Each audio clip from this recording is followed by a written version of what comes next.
고린도전서 6장.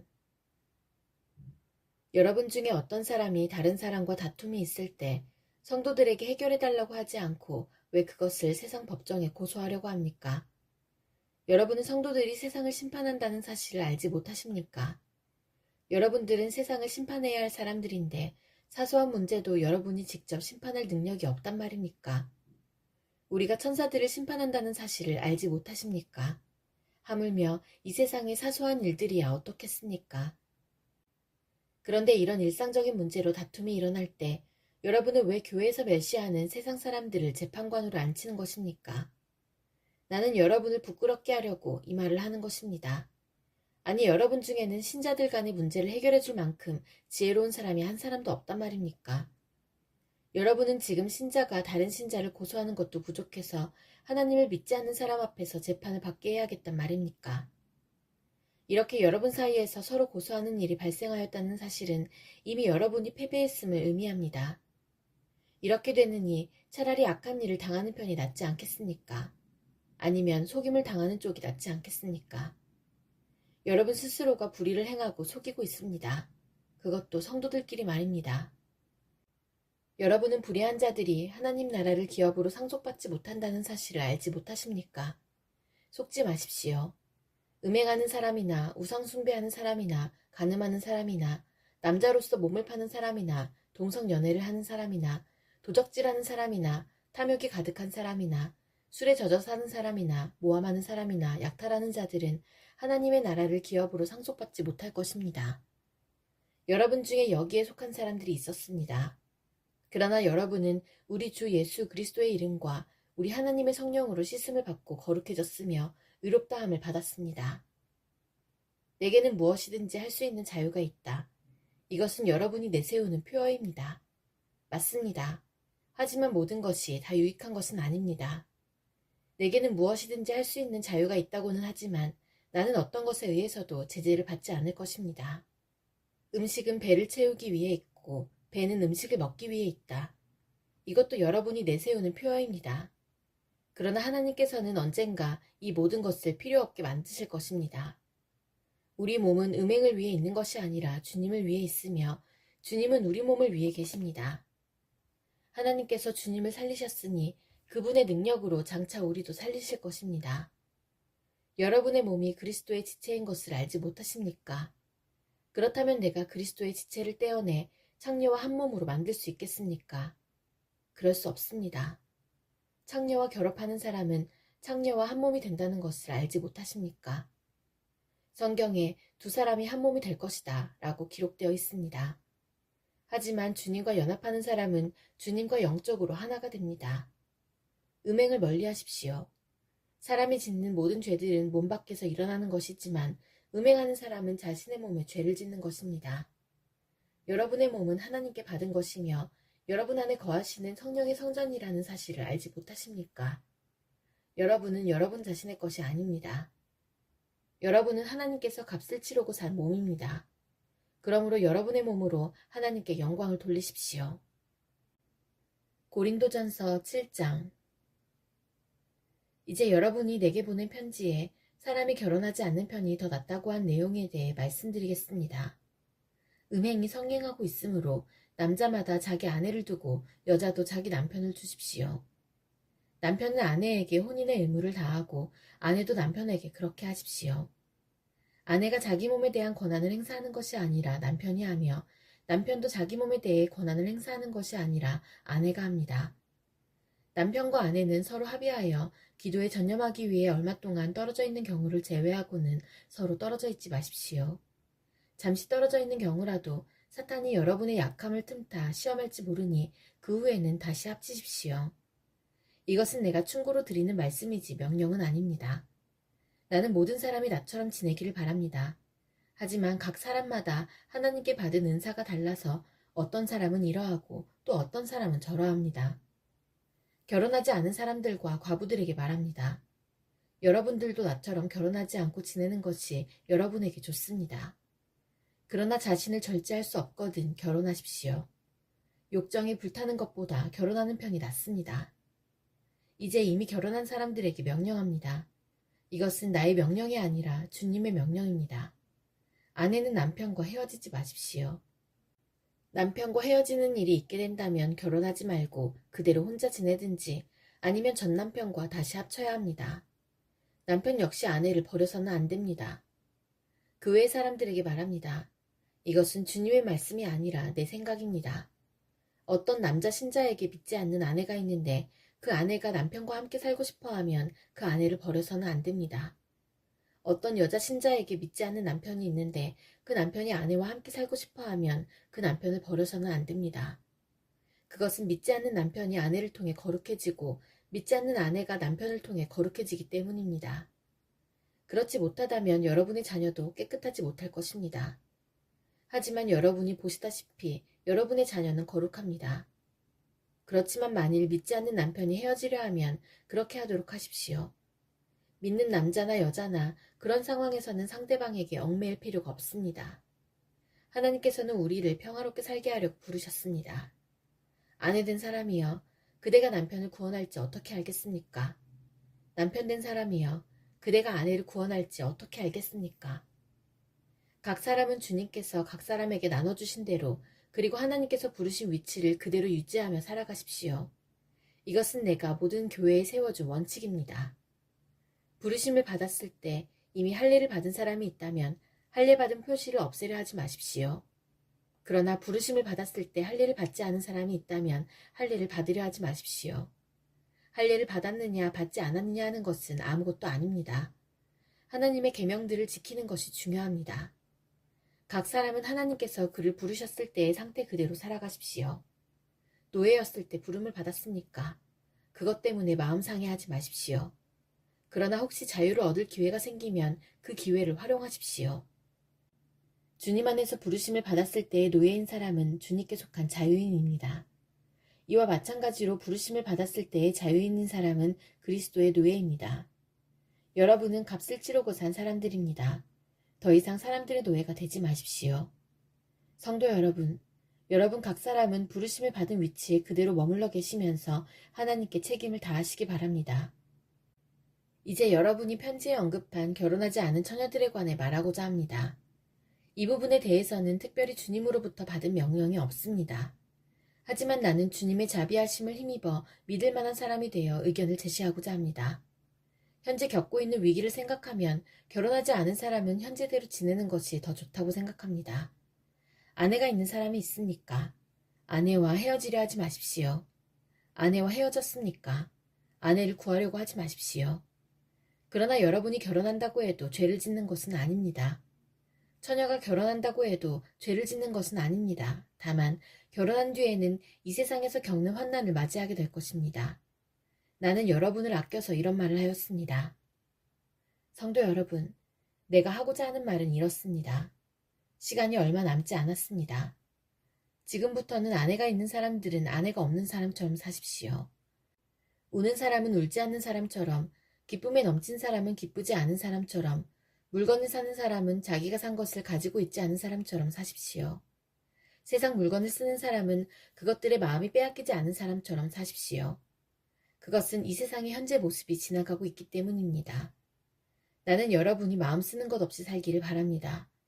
결혼하지 않은 남자는 어떻게 하면 주님을 기쁘시게 할까 하고 주님의 일에 마음을 씁니다. 그러나 결혼한 남자는 어떻게 하면 아내를 기쁘게 해줄까 하며 세상 일에 마음을 쓰게 됩니다. 결혼한 남자의 마음은 이렇게 나뉘어집니다.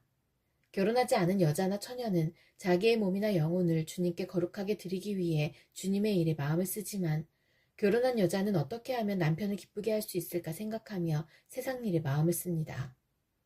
여러분 자신의 유익을 위해서 내가 이런 말을 하는 것이지 여러분을 속박하려고 그러는 것이 아닙니다. 나는 여러분이 나뉘지 않은 마음으로 자신을 주님께 드려 바르게 생활하기를 바랄 뿐입니다. 어떤 남자에게 약혼한 여자가 있는데 자기가 그 여자에게 적절하지 못하게 행동하고 있다는 생각이 들고 더욱이 약혼녀가 혼기를 지날 만큼 나이가 들게 되어 여자와 결혼해야 할 것 같다고 판단된다면 원하는 대로 행하십시오. 죄 짓는 것이 아닙니다. 두 사람은 결혼하는 것이 좋습니다. 그러나 자기 마음에 결혼하지 않기로 굳게 결심을 하고 또 반드시 결혼을 해야 되는 것도 아니고 자신이 욕정을 억제할 능력이 있어서 약혼한 처녀와 결혼하지 않기로 결심을 했다면 그것도 잘하는 것입니다. 그러므로 자기가 약혼한 처녀와 결혼을 하는 것도 잘하는 것이지만 결혼하지 않는 것은 더 잘하는 것입니다. 여자는 남편이 살아있는 동안에는 남편에게 메인 몸입니다. 그러나 남편이 죽으면 자기가 원하는 사람과 자유롭게 결혼할 수 있습니다. 단, 남편 될 사람은 반드시 주님을 믿는 사람이어야 합니다. 이것은 내 판단입니다만 그런 여자는 재혼하지 않고 혼자 지내는 것이 더 행복할 것 같습니다. 나에게도 하나님의 성령이 있다고 생각합니다. 고린도전서 8장. 이제 우상에게 제물로 바친 음식을 먹는 문제에 대해 말씀드리겠습니다. 여러분이 우리는 다 지식이 있다고 주장하는 것을 우리는 알고 있습니다. 그러나 지식은 교만하게 하고 사랑은 덕을 세운다는 사실입니다. 어떤 사람이 자기가 무엇인가 안다고 생각하면 그 사람은 마땅히 알아야 할 것을 아직은 모르고 있는 사람입니다. 그러나 그 사람이 하나님을 사랑하면 하나님께서도 그 사람을 알아주십니다. 이제 우상에게 제물로 바친 음식을 먹는 문제에 대해 이야기해 봅시다. 우리는 세상에서 우상이란 아무것도 아니며 하나님은 오직 한 분뿐이라는 사실을 알고 있습니다.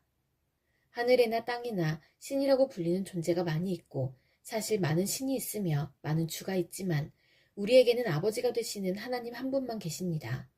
만물이 그분에게서 나왔고 우리는 그분을 위해 살고 있습니다. 또 주 예수 그리스도도 한 분만 계십니다. 만물이 그분 때문에 창조되었고 우리도 그분 때문에 살고 있습니다.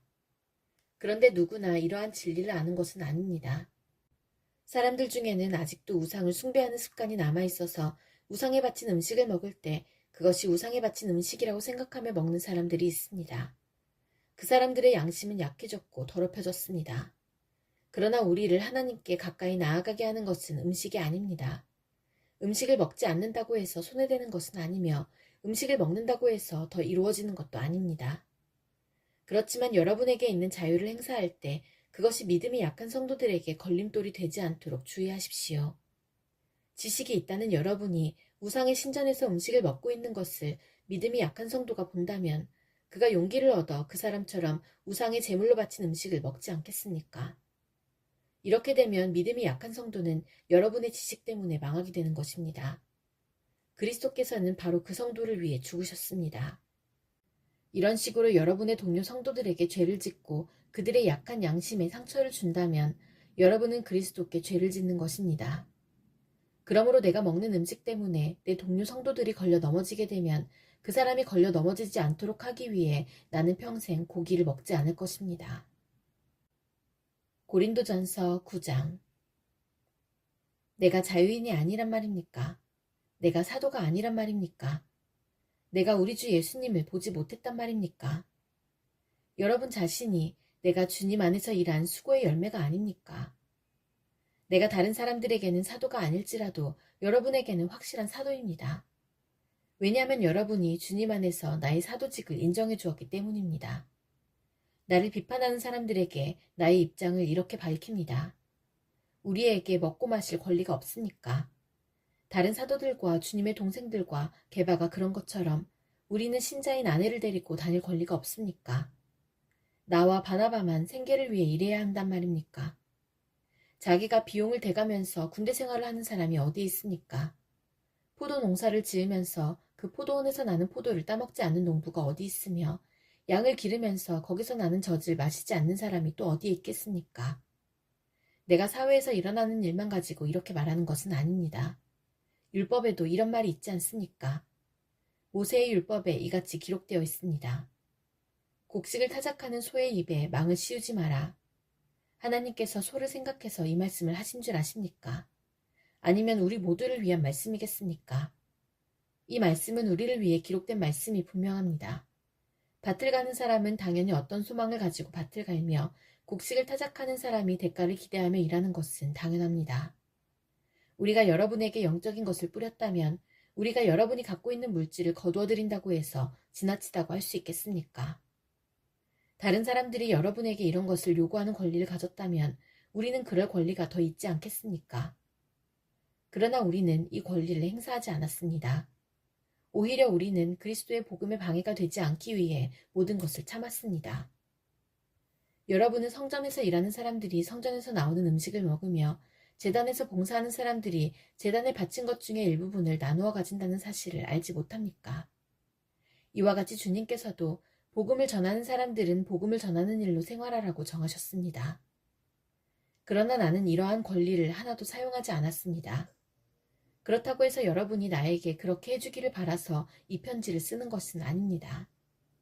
내가 가지고 있는 이러한 자부심을 빼앗기기보다는 차라리 굶어 죽는 편이 더 낫습니다. 내가 복음을 전한다 해도 자랑할 것이 없는 것은 그것이 내가 당연히 해야 하는 일이 있기 때문입니다.